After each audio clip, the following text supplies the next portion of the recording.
મારે તો કેવું છે, દરેક ખેડૂતને આ જે કાર્બન 84% છે એને વાપરવું જરૂર. તમારું નામ? પટેલ મનીષ કુમાર ઈશ્વરભાઈ. તમારું ગામ, તાલુકો, જિલ્લો?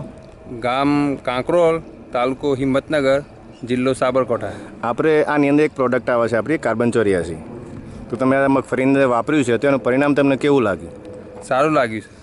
સારું કેવી રીતે અને શું સારું લાગ્યું એમાં? એટલે ગઈ સાલ મને આ જે 84% કાર્બન છે ને એનો સેમ્પલ આપવામાં આવ્યો હતો.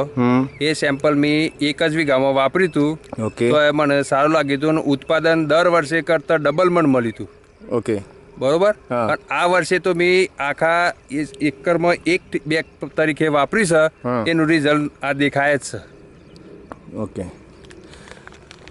તમે જોઈ શકો છો. ઓકે. આમાં રિઝલ્ટમાં આપણને શું સારું કહેવાય? એમ રિઝલ્ટમાં કહેવાય કે પહેલાં મારા મગફળી જ્યારે ઉગી હતી ને તે ત્યારે પીરીને ફીકી દેખાતી.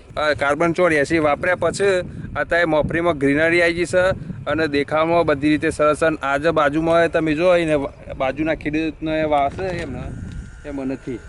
ઓકે. એ તમારે દર વર્ષે આજે આજુબાજુમાં જે બીજા ખેતરની જે પરિસ્થિતિ છે એવી જ પરિસ્થિતિ આપણે રહેતી હતી આમાં? હા, એ એક જ દરેકના એક જ સરખી પરિસ્થિતિ હતી. પણ આ 2 વર્ષથી મારા આ વાપરું છું ત્યારની પરિસ્થિતિ બદલાઈ ગઈ છે. આપણી આ જમીન કઈ ટાઈપની કહી શકાય? આ જમીન કાળી ઘોરાડું જમીન છે અને ક્ષારવાળી જમીન? ક્ષારવાળી જમીન છે, ક્ષારવાળી. ઓકે. તો આ જમીનની અંદર આવું પરફોર્મન્સ આવું જ મુશ્કેલ ગણાય, બરાબર? હા, પહેલી મળ્યું છે. ફર્સ્ટ ટાઈમ આવું મળ્યું છે. ઓકે. હવે બીજા કોઈ આપણે ખેડૂત મિત્રોને તમારા આની ભલામણ કરવી હોય તો તમે શું કહેવા માંગો? મારે તો કેવું છે, દરેક ખેડૂતને આ જે કાર્બન 84% છે એને વાપરવું જરૂરી છે. અને આ 100% પ્યોર ઓર્ગેનિક કાર્બન આવે છે. આપણે કેવી રીતે વાપર્યું હતું આને? અને ખાતર ભેગું કરી નાખેલું હતું કીધું. પણ અને બીજી રીતે પણ નખાય છે. તમારે રેતી હોય કંઈ ના ભેગું કરીને નાખવો તો નખાય છે. અને કેટલા દિવસે વાપર્યું હતું આપણે આને? આ મેં વાપર્યું હતું 25 થી 27 દિવસની મગફળી હતી ત્યાં વાપર્યું હતું. 25 થી 27 દિવસ. એટલે અત્યારે આને એક મહિના જેવું થયું ને? હા, 1 મહિનો થઈ ગયો નાખે. આની અંદર કોઈ પીરાશ નહીં, ગ્રોથ બી સારો, બધી રીતે.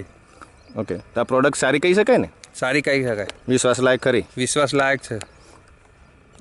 ओके मनीष भाई, ज़्यादा जानकारी के लिए हमारा फेसबुक पेज कृषि कल्प विजिट कीजिए और यूट्यूब चैनल कृषि कल्प सब्सक्राइब कीजिए।